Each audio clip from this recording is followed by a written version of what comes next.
Wonderful morning to you guys. Welcome back to this segment. I hope your day is going well. Happy Sunday to you out there, and thanks for joining back to watch this one. So the NFF just hit us with a bit of a shocker this morning, actually yesterday evening, with the announcement of the new head coach for the team, and this will surprise you because it also surprises me, and also surprises all of the conventional sports media that we have in this country, who have been reporting the list of four shortlisted candidates. But this name, in fact, is not a name that we had seen coming. No one has seen it coming, not the media, not anyone. But if you remember, one of the previous videos I actually talked about the NFF's president obviously having a discussion with someone that's not among the list. And this is a proof that obviously it was this man.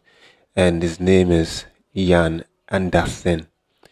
Is the one that the NFF's president has now entrusted with that role to become the man that takes over the Super Eagles from Coach Finidi. And Anderson has quite a bit of a questionable history. One is the fact that he's not worked in Africa before. He's not coached any country in Africa, so no experience whatsoever in Africa. But he has been a coach that you would regard as successful with the Swedish national team. He actually was the coach of the Swedish national team from 2016 up until 2023 when he left the job. And during this spell, he qualified Sweden to their first World Cup in 12 years. That was in 2018. And during this spell, they actually did not. They eliminated the likes of Netherlands and Italy to qualify for that 2018 World Cup. And again, in that World Cup, they also did pretty well for themselves by, topping the Group F, beating South Korea, Mexico, and the reigning champions at that time, Germany, to qualify. But they were not able to go very far as they were knocked out in the quarterfinals. But again, he still did very well to qualify them for the Euros in 2020. But failed to qualify them for the 2022 World Cup as well as the 2024 Euros. And this is, the man that the NFF has decided that will be the one that takes over. Of course, our games are coming up quick and fast next month. 7th of September against Benin Republic, and then 10th of September against Rwanda, away at Kigali. So this is the man that's going to lead the team to play these games. I don't know. I'm excited really because I don't know. Obviously, once you have a good coach, once you have a new coach, and once something new is happening, you're always going to be excited because you don't know what to expect. So this is how I feel right now. But again, the debate and the struggle and everything has now ended. Eric Shelley, Tom Senfeld, all have been abandoned for this man to be favored. Let's see what he will be able to do. I just hope that he gets all the support from NFF, and of course allow the chance to deliver. The last time that we actually had a Swedish coach for the national team was back then during the last Lagerbäck days. In 20, it was the one that actually took us to the 2010 World Cup in South Africa. But we also failed to progress beyond the group stages. But aside from Lars Lagerbäck, we've also had Thomas Debady, who was the coach of the Super Falcons. That was in 2019, era when he took us to the Women's World Cup in France. But this is what's currently happening right now. Let me know your opinion about this. You think this is actually a good idea about this man's announcement? Janne Anderson is his name. Moving over to the next years, this one is something that I was so happy about. It played out. First La Liga game of the season for this young man. He actually is the real definition of going from grass to grace. I'm talking about Chrisantus Uche, the 21-year-old who started from Imo State. Just 2 years ago, he was playing in a relatively unknown club side in Imo State. But today he has on Thursday he obviously saw his dream come to reality, scoring the first and only goal to get them 1 point when Getafe played a 1-1 scoreline versus Atletico Club. He got the equalizer, and boy, oh boy, he was very, very happy. Let me give you the backstory of this guy, which is like the most interesting part. This guy, 2 years ago, Chrisantus Uche was a nobody, or he was a somebody. Family members just not family members know him basically then in Imo State when he was playing. But later on, he was signed by Moralo CP, which was seventh division football club in the Spanish league. And then a few months later, after he continued to impress, obviously, not a good player, he was a good player right from time. So signed to the Moral CP, 7th division of Spanish league. Was in the reserve team, was actually playing in the reserve, and then later on he got promoted to the first team, and then he played very well as well, and then he was bought by Cueta, AD Cueta, who were in the third division of the Spanish league.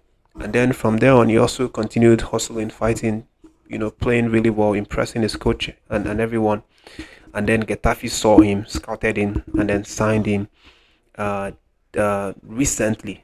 Obviously, the coach of Getafe said it himself that he told the management of Getafe that if they want to make him happy, that they should help him and sign this Nigerian Super Eagles talented Chrisantus Uche, that he's the only one that he is yearning to get in his team, because he had seen him play, he had seen his quality, his physicality, his versatility, his ability to actually play in different positions. This man is a natural midfielder, but because of God's given talent, he has the ability to play as a false nine. He has the ability to play as a winger.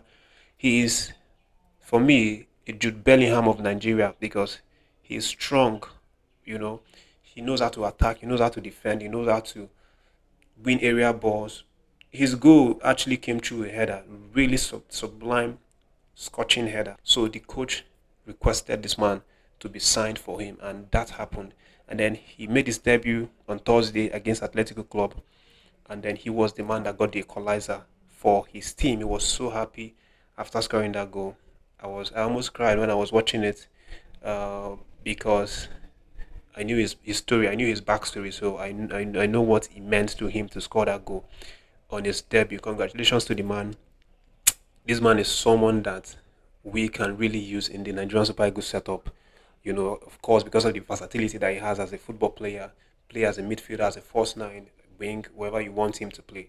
But again, let's move on to the next case, and let's talk about one of our Super Eagles eligible who is currently signed to Chelsea Football Club, Ugochukwu.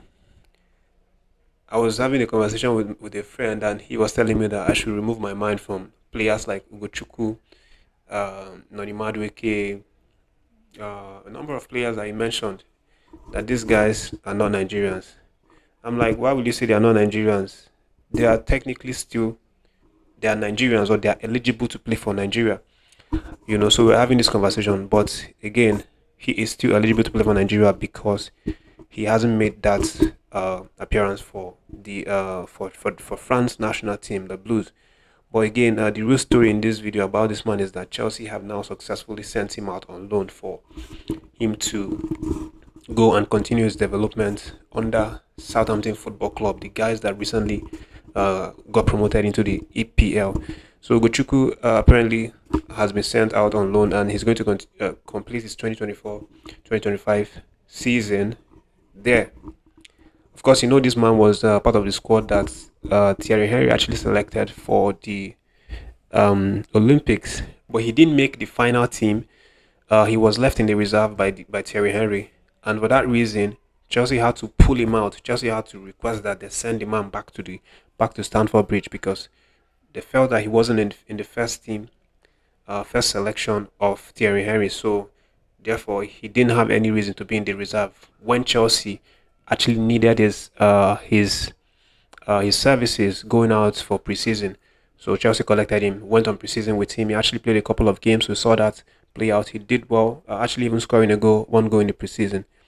But right now, Maresca is deciding that he may not really get enough time, so he has sent him out on loan, along with a couple of players also Madueke is also being they're also exploring the possibility of selling Madueke outrightly, who's another Nigerian Super Eagles player.